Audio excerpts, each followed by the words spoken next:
एक दिन मोटू और पतलू समंदर के किनारे छुट्टियां मनाने गए।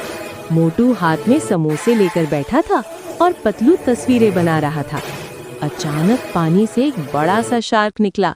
मोटू डर गया और बोला, Patlu, don't leave me. Patlu ने हिम्मत से कहा, डोंट वरी मोटू, हम दोस्त हैं, मैं कहीं नहीं जाऊंगा।